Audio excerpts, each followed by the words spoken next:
उन्होंने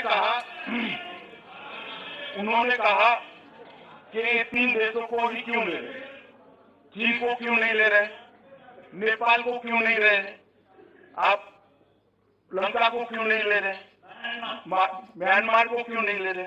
मान्यवर, मैंने पहले भी कहा कि हर बार नागरिकता पर जब भी इस देश में निर्णय हुआ, कोई एक निश्चित परिस्थिति के आधार पर निश्चित प्रकार के समस्या को हल करने के लिए निर्णय हुआ।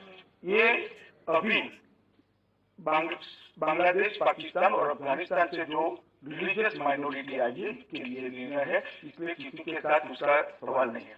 दूसरी बात, नेपालियों की जहां तक बात है, मान्यवर 1950 में 31 जुलाई को भारत नेपाल शांति और मैत्री संधि अनुच्छेद 7 दोनों देश अपने अपने क्षेत्र में दूसरे देश को नागरिकों को निवास, संपत्ति का स्वामित्व, व्यापार, वाणिज्य और एक समान अधिकार देने के लिए सहमति हुई है और नेपाली नागरिकों को भी अर्जी के आधार पर आज भी आसानी से नागरिकता मिल रही है, इसमें कोई बात नहीं।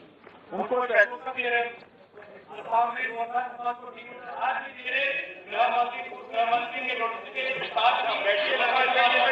माननीय सदस्य अगर कोई भी बीच में खड़ा हुआ तो उसको किसी को भी क्लेरिफिकेशन की इजाजत नहीं दी जाएगी।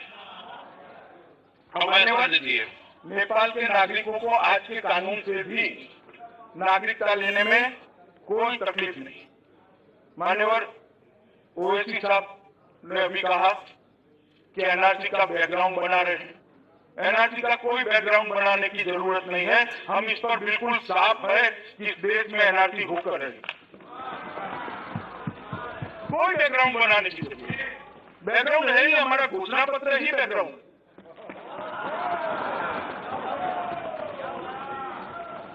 मान्यवर, उन्होंने कहा मुसलमानों से नफरत क्यों है, हमें कोई नफरत नहीं है। मैं आपको कहता हूं जनाब, आप नफरत खड़ी मत करना, मेहरबानी करो, हमें कोई नफरत नहीं। और मैं फिर से स्पष्ट करना चाहता हूं बार बार, क्योंकि एक सदस्य बोला है मुसलमानों के साथ अन्याय है। इस देश के किसी मुसलमान का इस बिल से कोई वास्ता नहीं, कोई वास्ता नहीं। ये जो है, ये बिल जो है, वहां से आने वाले हिंदू, सिख, बौद्ध, पारसी, जैन और क्रिश्चियन शरणार्थियों को नागरिकता देना। इसमें भारत में रहते हुए भारत के नागरिक मुसलमानों से कोई नहीं।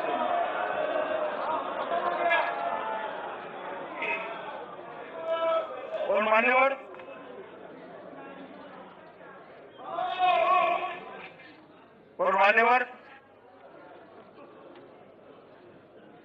गोगाई जी ने कहा,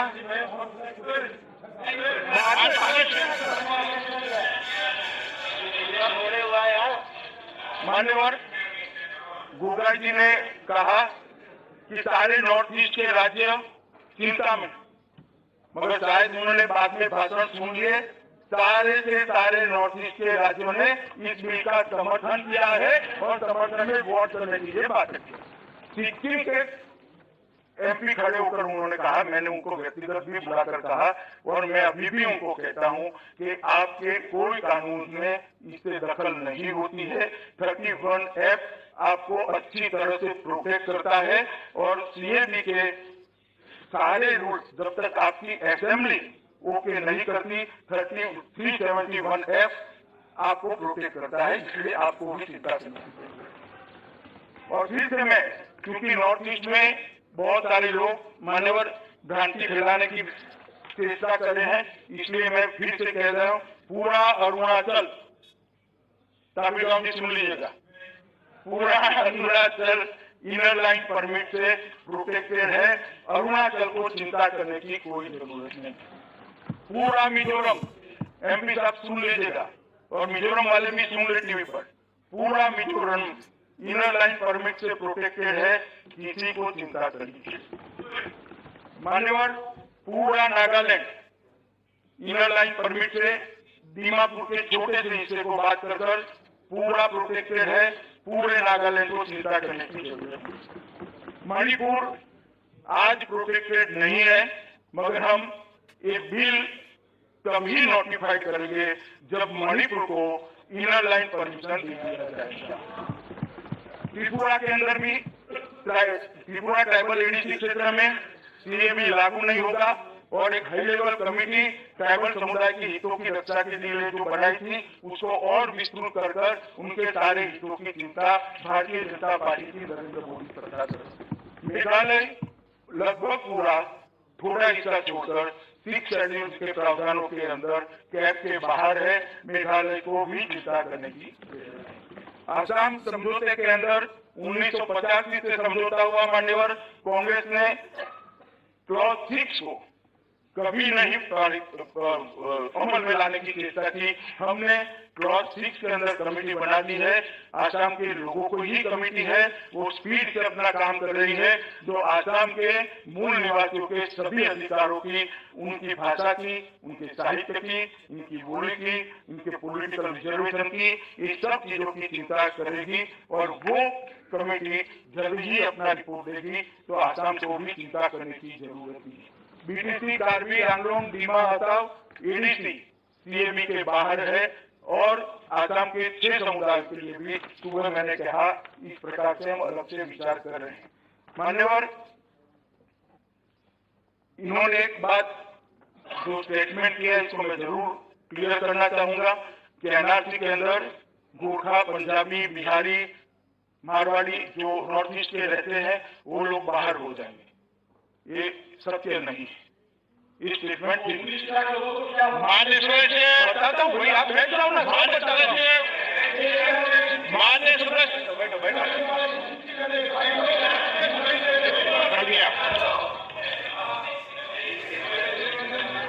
मान्यवर, कोई पंजाबी, मारवाड़ी, बिहार के, उड़ीसा के कोई निवासी को घूसपेठिया करार नहीं दिया जाएगा। एनआरसी के अंदर जो भारत के मूल निवासी है वो सबको यहाँ पर ही रहना होगा और यहीं पर रहने का उनका अधिकार है। वो बंगालियों का भी और पूरे नॉर्थ ईस्ट को इस दृष्टि से चिंता करने की जरूरत नहीं। श्री प्रेमचंद्र जी ने भी अनकॉन्स्टिट्यूशनल है आर्टिकल 14 के हिसाब से कहा, मैंने आगे उसका जवाब दिया है।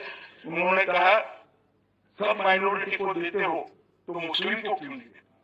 बहुत अच्छा सवाल है उनका, हर एक के मन में सवाल होना चाहिए। मगर जिन 3 देशों के लोगों को दे रहे हैं वहाँ मुस्लिम माइनॉरिटी नहीं है, इसलिए मुस्लिम को नहीं देते। माइनॉरिटी नहीं है वहाँ। अगर माइनॉरिटी है तो होते तो उनको भी मिलता, मगर वो नहीं है इसलिए नहीं देते। बड़ा सरल जवाब है, इसमें इतना सारा क्लमजी कुछ नहीं है कि जो समझ में ना।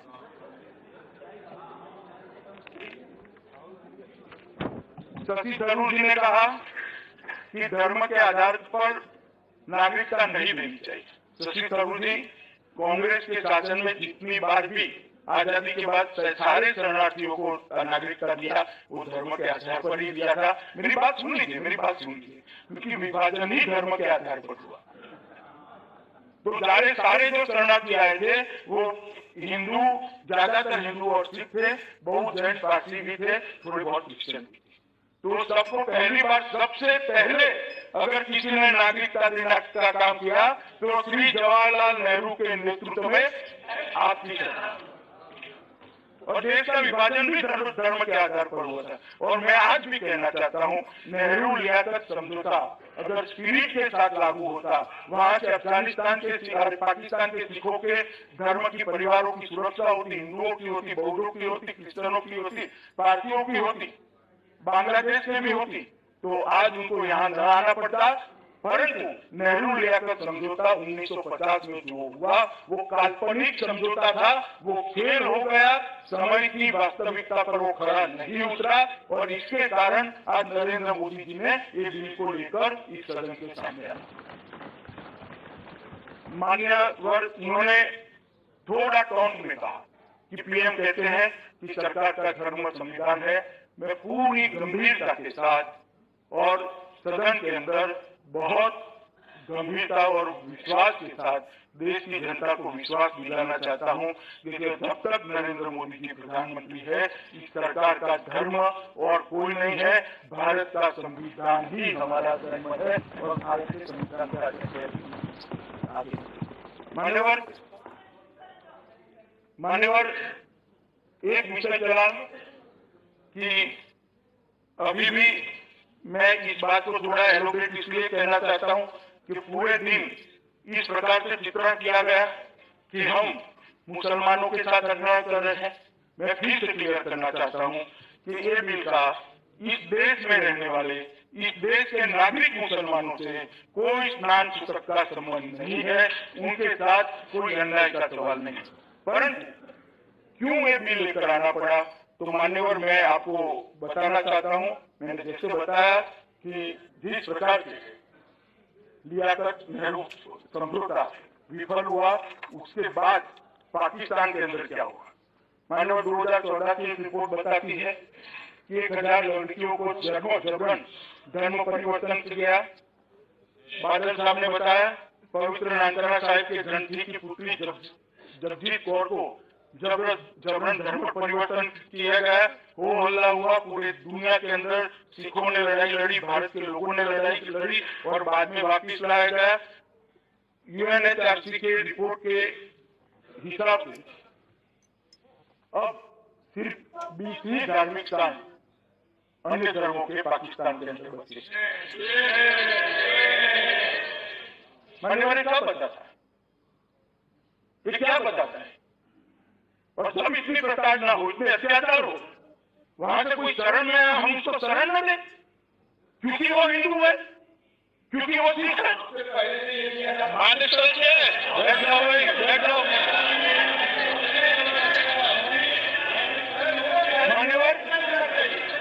मान्यवर मैंने पहले भी बताया, फिर से मैं रिपीट करूंगा, 1947 में 23% आबादी, फिर 3.7% रह गई और बर्बरता, उत्पीड़न और संस्थागत अत्याचार में सोच समझ कर शब्द का प्रयोग कर रहा हूँ। संस्थागत अत्याचार से भागे सिखों, हिंदुओं तथा ईसाइयों ने भारत में शरण ली है। उन लोगों को नागरिकता देने के लिए हम यहाँ पर आए। मान्यवर, इसी प्रकार से बांग्लादेश बनने के बाद एक शांति और मैत्री की ढाका में संधि हुई 1972 में। भारत की प्रधानमंत्री श्रीमती इंदिरा गांधी और बांग्लादेश के प्रधानमंत्री शेख मुजीबुर रहमान द्वारा हस्ताक्षर की। जब तक शेख साहब का देह रहा, वो जिंदा रहे, संधि का बहुत अच्छे से पालन हुआ। मैं आज इस संसद के अंदर शेख मुजीबुर रहमान के प्रति कृतज्ञता व्यक्त करना चाहता हूँ कि उनके जैसे किसी भी धार्मिक लघुमती के साथ, अल्पसंख्यकों के साथ अत्याचार नहीं हुआ। और अभी अभी जो शासन आया है उसने भी बहुत अच्छा किया है, बहुत कम उम्र से। मैं इसको भी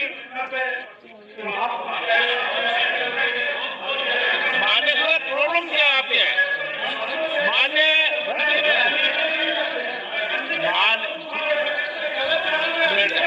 बैठ जाओ, मान्य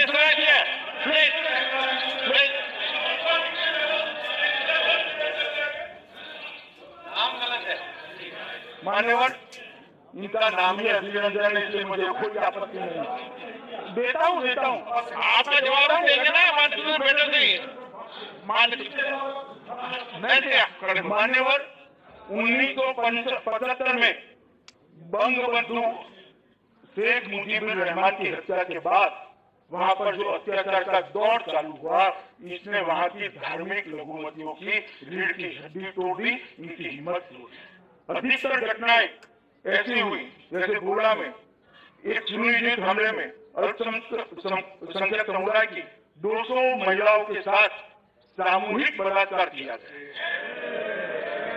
क्या हुआ है बताता हूँ, सुनिए धीरेन्द्र जी, आज सुनिए ना, मैं बताता हूँ, सुनिए। शेख मुजीब न रहने के बाद क्या हुआ है बताता हूँ। बीएनपी खालिदा जिया जी की पार्टी जब आई, गांधी जयंती के दिन नवागली गांधी जी बंटवारा रोकने के लिए गए थे। उस दिन 2 अक्टूबर 2001 में भोला जिला के 4 प्रखंड उपजिला में 8 से 70 साल की और 100 महिलाओं के साथ बलात्कार की घटना गांधी जयंती के दिन। क्या हुआ है बताता हूँ, अब सुनो भाई। मान्यवर, प्लीज मानिए, प्लीज मानिए, प्लीज मानिए। आप बेटा सदन है, इसके लिए निकले। माननीय आप कांग्रेस के नेता है, प्लीज माननीय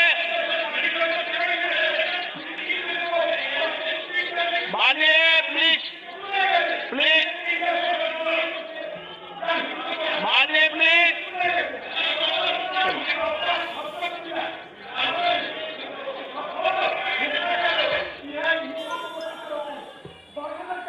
मान्यवर इसको बैठाइए, मान्यवर इसको बैठाइए, हर बार खड़े हो जाए।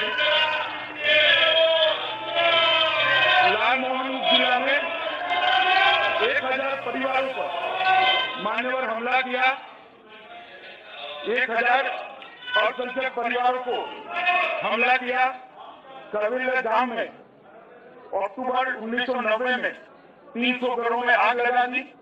1991 में जो बांग्लादेश के अंदर हिंदुओं का प्रतिशत 21 था, अब 7% से कम रह गया मान्यवर। और मैं आज बताना चाहता हूं कि इतने सारे मेरे पास अलग अलग संस्थाओं की रिपोर्ट है जिसके तहत ये सिद्ध हो सकता है कि वहां पर हिंदू, सिख, बौद्ध, जैन और पारसी क्रिश्चियन लोगों के अपने धर्म का अनुसरण करना वो असंभव रह गया था, इसलिए वो यहाँ पर आए। मान्यवर ढेर सारे मंदिर तोड़ दिए, ढेर सारे मंदिर तोड़े गए और ढेर सारी जगह पे हुआ। अफगानिस्तान के अंदर भी 1992 के पहले 2 लाख सिख और हिंदू थे, ज्यादातर सिख, लेकिन 2018 तक अब 500 बच गए थे, सिर्फ 500। मान्यवर पूरे देश ने देखा था कि धार्मिक भवनों और गुरुद्वार और मंदिरों को नष्ट कर दिया गया। खुले में बनी विश्व की सबसे बड़ी मूर्ति बामियान में बुद्ध की भव्य प्रतिमा को तोप के गोले दाकर तोड़ दिया गया, तोप के गोले दाकर तोड़। और तालिबानों ने जब कहर ढाया, कहाँ जाते हो बौद्ध, सिख, हिंदू, ईसाई, जैन, पारसी कहाँ जाते? वो भारत आए, इसलिए इनको शरण देने का प्रस्ताव। मान्यवर तालिबान ने सितंबर 98 में आदेश जारी किया, पूजा स्थल में, मंदिर में, गुरुद्वारों में कोई जा नहीं सकता, मुसलमानों की आलोचना कर नहीं सकते। घर की पहचान करने के लिए घर पर पीला एक कपड़े का टुकड़ा लगाना पड़ेगा कि ये नॉन मुस्लिम घर है। इतना अपमानित किया। हिंदू, सिख, नॉन मुस्लिम महिलाएं बाहर निकलती है तो एक पीला कपड़ा अपने कंधे पर डालना पड़ेगा क्योंकि वो मुसलमान नहीं है। इस तरह से वहाँ आदेश पारित किए गए एक विशेष चिन्ह के साथ। मैं चिन्ह क्या था नहीं बोलता और गरिमा टूटेगी, मगर एक विशेष चिन्ह के साथ एक कपड़ा लगाना पड़ता था मान्यवर। और अगर शुक्रवार को मस्जिद नहीं जाते, नमाज पढ़ो न पढ़ो, मस्जिद जाना वरना डंडी छोड़ना पड़ता था। हिंदू और सिख महिलाओं को बुर्खा पहनना पड़ता था। और मान्यवर ये सारा चला और इस सारे से जो प्रताड़ित आए उनको नागरिकता देने का एक बिल है मान्यवर। मैं आज भी आपको कहता हूँ कि इससे मुस्लिमों के साथ जरा भी भेदभाव नहीं है।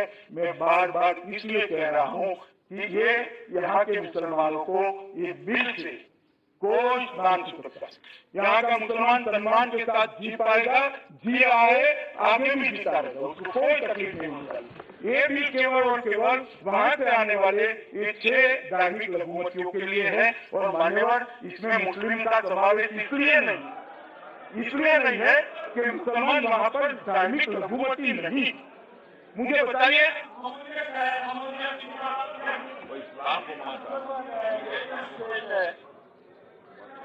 मान्यवर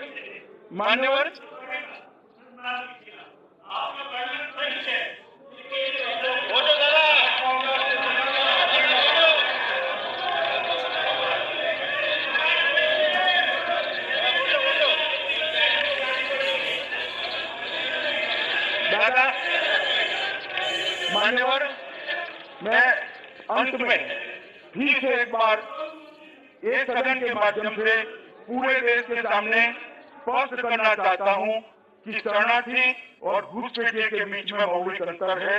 जो धार्मिक प्रताड़ना के आधार पर अपने घर की स्त्रियों की इज्जत बचाने के लिए, स्वधर्म में जीने के लिए, अपने धर्म को बचाने के लिए यहाँ आता है, वो शरणार्थी है। और वो जो विदाउट परमिशन घुस कर आता है वो घुसपैठिया है। दोनों के बीच में बहुत बड़ा अंतर है और ये बिल शरणार्थियों के लिए है, ये बिल धार्मिक लघुमतियों के लिए है। मैं आज जिन सारे लोगों ने भाषण किया है वो सब लोगों को मन से अपील करता हूँ, मत बैंक की लालच के कारण आंख अंधी और कान बहरे हुए हैं तो खोल लीजिए, खोल लीजिए। लाखों करोड़ों लोगों को अन्याय हुआ है, लाखों करोड़ों लोगों को अन्याय हुआ है।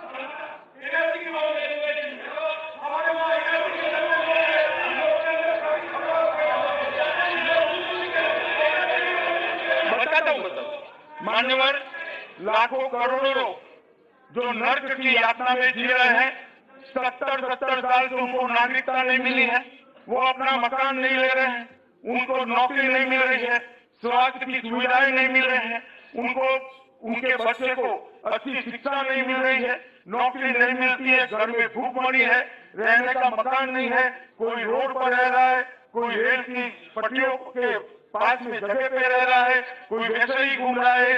ये लाखों करोड़ों लोगों के लिए नरेंद्र मोदी जी उनकी यातनाओं से मुक्ति का एक दस्तावेज लेकर आज सदन के सामने आए और ये दस्तावेज इतिहास में सुवर्ण अक्षरों से लिखे जाने वाला है कि जो विफल हुए 1950 के नेहरू लियाकत समझौते की गलती को आज नरेंद्र मोदी ने सुधारने का काम किया है देश के प्रधानमंत्री। इतने सालों से मान्यवर ये कहते थे कि हमारी कोई सुने, हमारा दोष क्या। अब ये कह रहे हैं, मैं उनको पूछता हूँ इनका दोष क्या था, क्या दोष था, तो क्यों नहीं स्वीकारा उनको, क्यों नहीं स्वीकारा? अरे अब तक क्यों नहीं स्वीकारा? मान्यवर वोट बैंक की पॉलिटिक्स के कारण ये सारी पार्टियों ने उन्हें स्वीकार नहीं किया है। हम नहीं लड़ते हैं मान्यवर। आज नरेंद्र मोदी जी ये सब के लिए एक सुवर्ण प्रभात कल का नरेंद्र मोदी जी के कारण इन लोगों का कल का प्रभात सुवर्ण प्रभात होने वाला है और संवैधानिक सम्मान के साथ ये मेरे लाखों करोड़ों भाई बहन अपने देश के अंदर सम्मान के साथ जीने की शुरुआत करेंगे। और मान्यवर, मैं आपके माध्यम से इतना ही विनती करना चाहता हूं कि एनआरसी और इसको जोड़ने की जरूरत नहीं है। एनआरसी करेंगे तब स्पष्टता के साथ इसी प्रकार से इसी सदन में एक भी शब्द छोड़े बगैर मैं सबको इसकी भी जानकारी दूंगा। इसमें मुझे कोई तकलीफ नहीं है, मगर मान कर चलिए एनआरसी आने वाला है, एनआरसी